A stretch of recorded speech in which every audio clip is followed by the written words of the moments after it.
So my dude's Valkyrja. Now today we had a really good discussion on stream, and I do want to go ahead and bring it to the YouTube side because I want to talk about it. It's something that I think could kind of bait quite a few people, but it's advancements, specifically advancements with characters like Lyn, which Lyn you use basically in conjunction with a lot of teams as the third member. Now I want to be perfectly clear with everybody whenever I go ahead and say this. My advice is with free-to-play or very low spenders in mind. People who are just riding the battle pass are entirely free-to-play are who I think of whenever I give out advice. Because if you are swiping in this game, odds are my advice does not apply to you. You are having a very different experience. Every character and every team in this game is good if you swipe hard enough. I want to make that very clear from the get-go because a lot of people seem to mistake what I'm saying. So whenever I say a character is a must pull or you want these advancements, I do it with free-to-play in mind, which is why I've been so harsh on characters like Cobalt that are only really good at higher advancements. Keep in mind these are not the global advancements. Global has slightly different advancements, but they're fundamentally the same.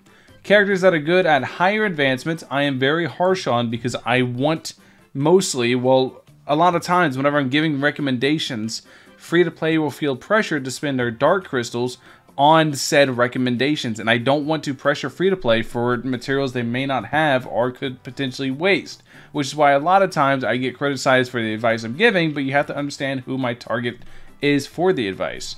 Because if you're swiping, you don't need advice. Just swipe. It'll work. Anyways, I want to talk about Lyn specifically because this is the discussion that we had. Lyn is always advised to be had at A3. A3, you get a 20-second increase, well not 20-second increase, but 5-second increase to her skill uptime. It goes from 15 seconds to 20 seconds, which is fairly good. But, for the most part, Lyn's advancements are for the most part for her own personal DPS.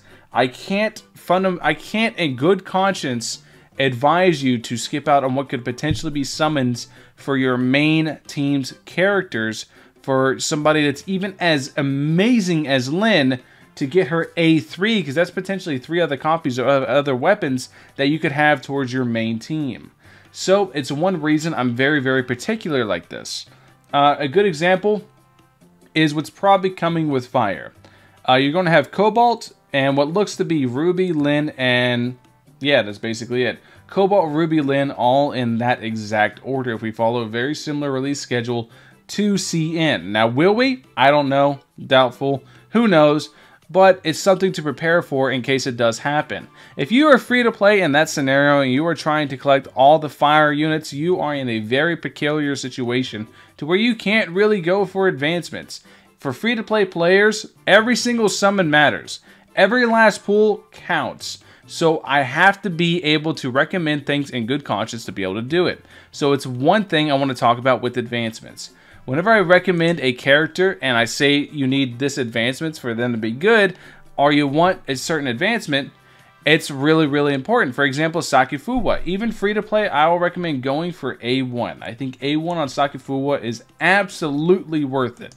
I think this is a very, very powerful advancement, and it's just right here for grabbing at A1, so I think a very, very powerful thing to consider. Or someone like Lyra.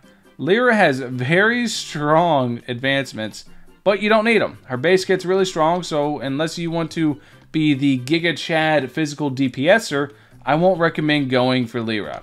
This is where a lot of my content and opinions differ alongside other content creators, is because I try to keep a lot of times the free-to-play experience in mind whenever I'm saying things, because it's very, very important that at least I weigh in my opinion, because some people value my opinion for it, right? If that makes sense. Now, I know I'm completely biased when I say this, and people are going to call me out on my Volt team. My Volt team is heavily welled, so take what I say with Volt with a grain of salt, which is why you don't see any Volt brought up here.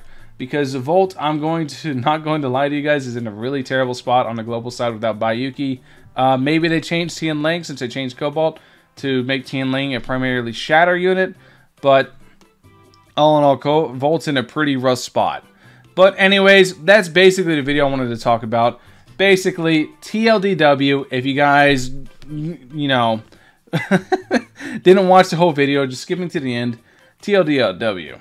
Just be, as a free-to-play or light spender, be very careful with where you're allocating your resources. If you're going for advancements, make sure it's on a character that's going to be extremely beneficial to your account and your playstyle, or somebody that's going to be very beneficial to the element you're trying to focus in. Because as a free-to-play, you want to really try to funnel and siphon your resources, or funnel your resources into a very particular playstyle or team, because it's going to help you focus. Don't fall into the trap with a lot of people saying you need specific advancements to be able to do anything, because if you spend a lot of resources trying to chase for advancements that you may not necessarily are not going to be incredibly impactful towards the overall team, you could end up gimping yourself in other aspects and really kind of hurting yourself, and not really the long term, because everything's fixable in this game because they rerun so often. Although Global, strangely enough, hasn't gotten any reruns yet, but they do rerun quite often on CN, so you'll be able to fix it, but you'll be stunted by a couple months and it could potentially hurt you. Anyways, thank you guys for watching. Let me know what you guys think in the comment section below. Do you guys agree or disagree with my take? And also, let me know, out of curiosity, how many of you guys are free-to-play or light spenders that do listen to my advice, or basically anything like that. Thank you guys for watching. I'll catch you guys in the next one. Peace.